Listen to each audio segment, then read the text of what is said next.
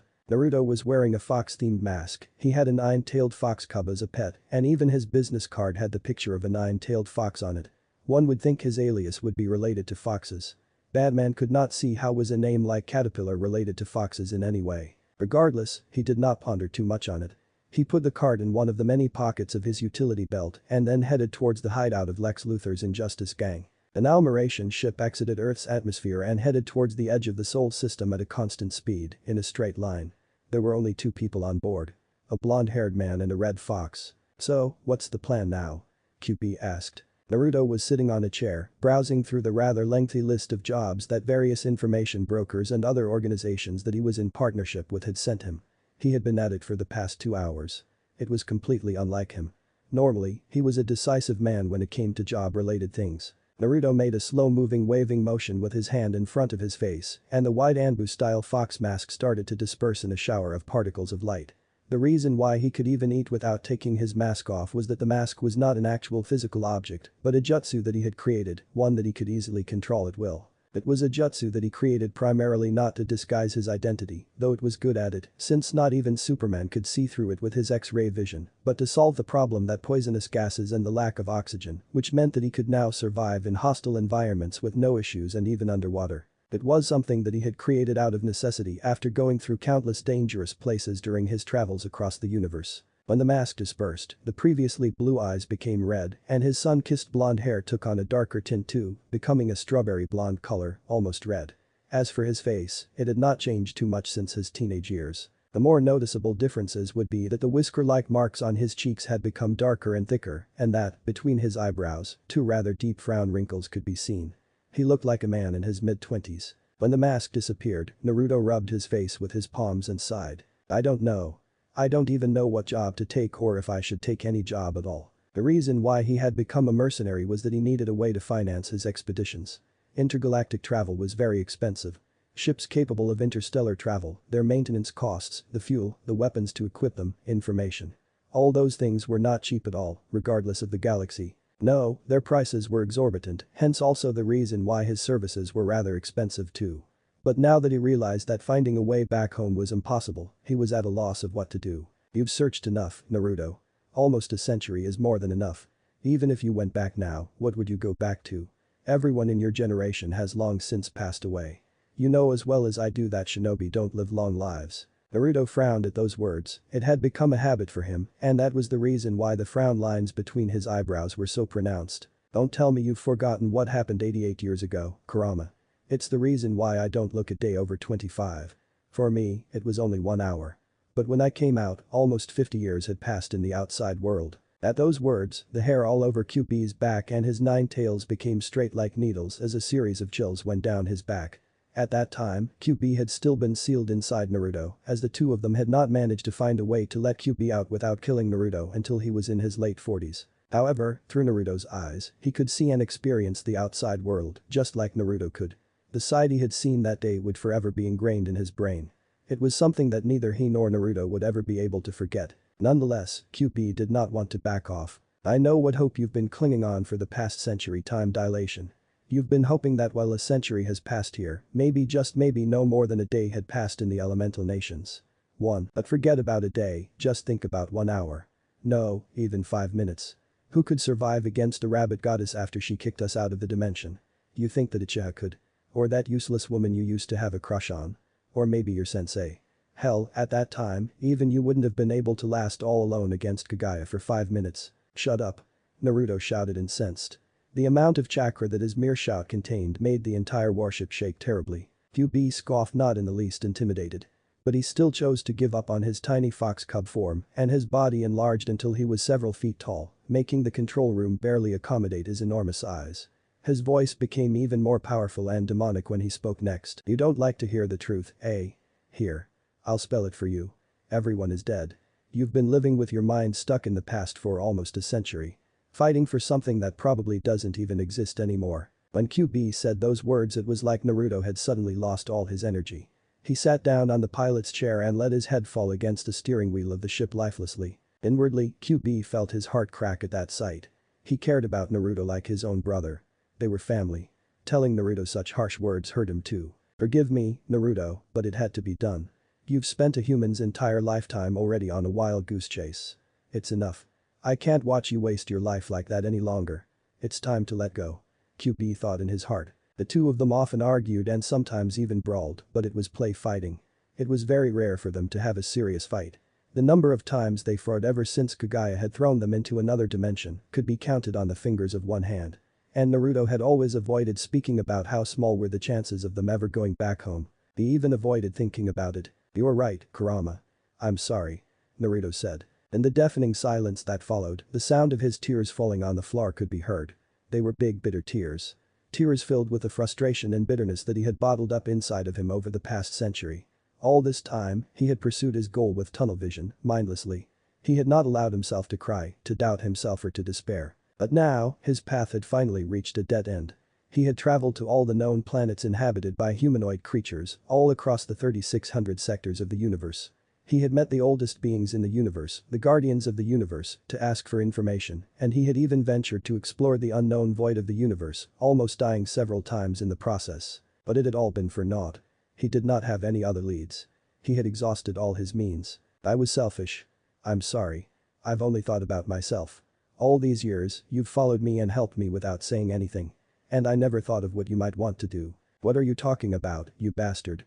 Don't make this about me. QB shouted and grabbed Naruto by the collar of his cloak. This isn't about what I want. It's about. But QB choked on his words when Naruto brought his arms around him and hugged him tightly while crying in his chest. At that moment, Naruto looked nothing like a world-famous intergalactic mercenary. He did not look like someone who had fought on equal grounds against a god and lived to tell the tale. At that moment, he looked no different than a child crying in despair. The now giant fox brought his tails around Naruto and gently laid his chin on top of his head. Apart from the sage of six paths who had died more than 1,000 years before, QB had never cared about any of the humans or beings from the elemental nation. QB had never missed his homeworld. On the contrary, the past century spent traveling the universe, especially the last 60 years, ever since they found a way to unseal him from Naruto, had been the most fun and amazing period of his millennia-long life. Traveling to new worlds, exploring unknown lands, seeing all kinds of creatures, eating so many kinds of good food. It was a life better than he had ever hoped to have even in his wildest dreams. In the elemental nations, he had been nothing but a beast hunted by humans and imprisoned to be used as a weapon of war. He had no sweet memories of it. But he understood Naruto's feelings. He was a man loyal to his loved ones to a fault. And the fourth great ninja war happened only a few weeks after the village that used to hate him had finally acknowledged him. He had become a hero, and it looked like his lifelong dream of becoming a Hokage was within an arm's reach, no longer something deemed as a pipe dream. People had started to respect him and love him. But his friends, his precious people, and everything he had worked so hard for had been taken away from him when he had been thrust into an unknown world. A world that he had roamed like a vagabond for almost a century. QB could understand his despair. So he let him cry. Despite the mucus and tears staining his beautiful fur, QB did not say a word of reproach. It's alright, Naruto. It's alright. Let it go. The long but rather narrow and sinuous lake surrounded by tall and steep mountains on all sides. It was a fjord, a place of rarely seen beauty. A simple wooden boat was floating gently on top of the water, and on the boat there was a red-eyed man with thick and dark whisker-like marks on his cheeks. Despite his rather scary-looking face, there was an aura of peace and calmness around him. With a straw hat on his head and a fishing rod in his hands, the young man looked as though he was one with nature, an integral part of it. It was as though the passage would be incomplete without him. All of a sudden, with a quick jerk of his wrists, he pulled on the fishing rod in his hands. An enormous yellow fish about 25 feet long cast a shadow over the lake when it was yanked out of the water. It was even larger than the man's wooden boat. But there was no panic in the man's red eyes. With practiced movements, he threw 5 shurikens at the large fish still in midair. The 5 shurikens moved almost as though they were remote-controlled drones, not thrown projectiles, and they started flying in circles around the fish. Then, the man clenched his fist, and 5 very thin metallic wires appeared in his hands, seemingly out of nowhere. They had been connected to the thrown shurikens from the beginning. Before the fish even started to fall, arcs of lightning traveled through the wires and zapped the large fish to death. Although the fish was now dead and the lightning had dispersed by the time the fish dropped back into the water, its body was still twitching, disturbing the previously still surface of the lake. But soon, the fish became immobile, its nerves finally ceasing their activity. The fisherman tied the metallic wires connected to the fish on one end of the wooden boat, and then he grabbed the paddles and started to slowly move towards the shore. On the shore, a giant bonfire was burning merrily, and a 9-tailed fox that was as big as a horse was pacing around restlessly. The man and the fox in question were none other than Naruto and QB. They were in the midst of enjoying their holiday alone, on an unknown planet, away from civilization. It was a planet from outside of the 3600 sectors of the known universe, protected by the Green Lantern Corps, in a star system located in the unknown void. Its living conditions were nearly identical to the Earth, but there were no sentient creatures on this planet. There were only animals, and because of that, nature was rich and pristine. It was Naruto and QB's secret refuge, a place where they sometimes went to heal their souls and rest. 1 hour later, more than half of the enormous fish had already been cooked and eaten by the two of them. More exactly, it was QB that had eaten almost everything by himself. Lost in his greed and gluttony, he had even increased his size to that of an elephant so he could take bigger bites out of the fish and eat more at once. In contrast to the voracious fox, Naruto was sitting cross-legged on the grassy ground with his eyes closed. As he drew in the natural energy of the planet, he periodically exhaled a grayish-black cloud through his mouth. Once every few years Naruto came here to expel the impurities that his body accumulated by drawing in the natural energy of the planets that were inhabited by sentient species. Whenever he used his Sage mode on such planets, he would draw on the polluted, infected energy of nature. It did not have an immediate effect on him if it was in small doses, but if left it unattended, or if he drew too much of that infected energy at once, he could become like Jugo from the elemental nations and go berserk. Or worse, instead of going berserk, he could turn into a statue if he lost control of the natural energy in his body. He had gone through that in the past once, so he was careful to not repeat his mistakes again. I love this planet. Such pure nature, such calmness, such peace. Naruto opened his eyes and said. I feel like any Sage mode user would be able to prolong their lifespan by decades if not even centuries simply by living here. The elephant-sized fox's voice boomed from the bonfire. It's not about the duration of one's life but its quality. Look at me, I've lived for 1,000 years, but the last 60 to 70 years since you unsealed me from your body had been the best of my entire life. If I had to choose between the previous 1,000 years in the elemental nations and 70 years in this dimension, I'd choose this new world in a heartbeat. You're right, Naruto acknowledged. This planet is beautiful, pure and peaceful, but there is nothing to do here. It's nice to come and rest once in a while, but living here alone for years or decades. Most sentient living beings desired the companionship of other people. And Naruto was no different. Although he no longer got emotionally attached to persons and places, he still enjoyed living with people. He liked interacting with others, joking around, visiting restaurants, going to movie theaters, and sometimes he liked even to just go to a bazaar and watch people haggle and argue with each other for prices. Although people had a very dark side to them, they had beautiful parts too. And the more he lived, the more Naruto understood that these two sides of people were like the two sides of a coin. One could not exist without the other. As Naruto was sunken deeply into his philosophical thoughts about people's nature, a very loud beeping sound came from a small distance away. It came from the combat suit that he had left in a hut that he and his shadow clones had built when they arrived on this planet a few weeks before. Now, he was wearing casual clothes, a pair of brown pants and a light blue t-shirt. He had no weapons or any other devices on him, except for the armband that contained the shurikens and ninja wire that he used in fishing. He sighed in annoyance, these guys don't know how to give up. He went to his hut and took out a wristwatch. Then, he covered his face with his hand and made a downward motion with it. A wide Anbu fox mask appeared on his face, and his strawberry blonde hair became bright gold, while his red eyes became baby blue. Then, he tapped the screen of the wristwatch with a finger, and a hologram appeared on top of it. It was a human-sized humanoid rat. A high-pitched voice came out. Seriously, Mr. Uzumaki, where have you been these past 4 months? You didn't give us an update on your location, and most of the time we couldn't even reach you through the lightwave. We've been so worried that. The hologram of the talking rat abruptly disappeared when Naruto cut off the transmission. But 2 seconds later, the wristwatch started beeping again. Hey. Why did you hang up on me, huh? Here I am, all concerned about your well-being, and that's how you treat me? You ingrate. If the mask didn't cover his face, one would be able to see that a vein started to pulse on Naruto's forehead. Alright. I'll cut the transmission and switch off the lightwave receptor. No, wait. The rat man yelled frantically. He calmed down when he saw Naruto did not follow up on his threat and said unhappily, sheesh, you're as grumpy as ever. No pleasantries, no joking around, nothing. That to the point already. Naruto couldn't help shouting. I do joke around with most people, but you're just so irritating. Arg, why do I even put up with you? A smug expression appeared on the rat man's face at the blonde's outburst. It's simple.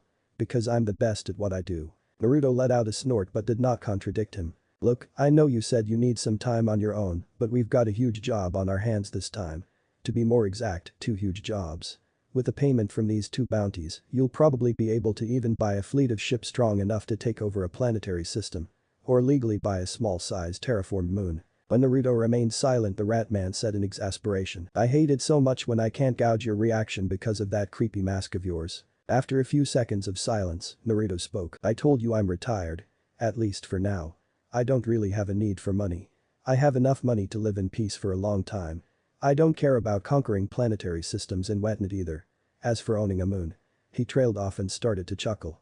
He already had a planet twice as large as the Earth with perfect living conditions and nobody to mess up its nature and ecosystems. It was like a paradise. What was a mere moon compared to that? Come on, just this once. I really need you to take this job, don't do me like this, man. The rat man almost begged. Naruto covered the forehead of his mask with his right hand and sighed, not knowing whether to laugh or to cry. What did you do this time? Did you gamble your wife and your kids and lost again? It was not a joke, nor an exaggeration what Naruto asked. The rat man in the hologram was a degenerate gambler, someone that actually had really gambled his wife and 6 kids and lost them in a game. Granted, it was proven that the other party had been cheating and he didn't truly lose his family in the end, but the fact that he was willing to gamble away his family for money spoke volumes of what type of person he was. The rat man fidgeted as if he did not know how to explain himself. I took the payment in advance for those jobs and I've already spent that money. But don't worry, getting that money back is not an issue. At all. I swear on my honor. The gambler's honor. PFFT. Naruto inwardly said but stayed silent and let him continue. The problem is that 1 month has already passed since I accepted those bounties on your behalf and they told me they don't need their money back. Either we complete the mission or they will send the Gordanians after me. Naruto felt the beginning of a huge headache. Anything involving the Gordanians was going to be nasty, they were infamous for being a warmongering race hell-bent on conquering and enslaving other planets. Explain. That single word made the rat man tremble. He understood that Naruto was slowly getting pissed and he also knew better than most people that as easygoing and amiable Naruto seemed to be, it was a terrible thing when he got truly angry. A few minutes later, when the rat man was done explaining and anxiously waiting for the verdict, Naruto asked, "So, the first job you accepted was from the Sions. They want me to capture someone for them to experiment on him. Tell me, Ruinak, when have I ever accepted any jobs from those bastards? Mr. Uzumaki, please don't get angry." The rat man now named Ruinak said quickly, desperately trying to stop Naruto from getting angrier at him than he already was. "I've checked the past of that bounty target. I spent a lot of resources for that, but I did find out that he's caused several world wars and genocides in his homeworld. Whatever the Sions will do to him, he fully deserves it." Feeling that Naruto was mollified by his explanation, Ruinak continued. "As for the second job, I took it especially because it was connected to the first one. The king of Tamarin sold his youngest daughter to the Gordanians as a slave for the sake of peace. But the queen of Tamarin, his wife, secretly put out a bounty to rescue her daughter. My sources tell me that the Gordanians demanded the princesses of the royal family of Tamarin at the request of the Sions. So you mean to say I'll be hitting 2 birds with 1 stone?" Ruinak nodded vigorously. "Exactly. You can capture the target of the bounty offered by Sions, and after you hand him over to them, you can also raid their base and rescue the princess of Tamarin." Naruto hummed in thought. "I'll need you to send me all the data you have on the bounty offered by the Sions. I will be the one to decide if the target really is a scumbag or not." "Absolutely." The rat man said eagerly. A few hours later, Naruto was sitting next to a campfire with his back resting against a tree as he read on a tablet the information that Ruinak had sent him in regards to not only the Sions bounty, but also the current state of affairs in Tamarin, the Gordanians' attack, and the enslaved princess. "This guy really is the best at what he's doing, but sometimes I feel like I want to strangle him to death," Naruto said in annoyance. Ruinak was an information broker, one of the best if not the best in the galaxy. Naruto was not the only bounty hunter in partnership with him. Even Lobo took bounties from him once in a while. Ruinak was not subordinated to anyone. He was a free agent, simply selling information to anyone who paid him. In spite of his despicable morals and degenerated persona, as a businessman, Ruinak was excellent.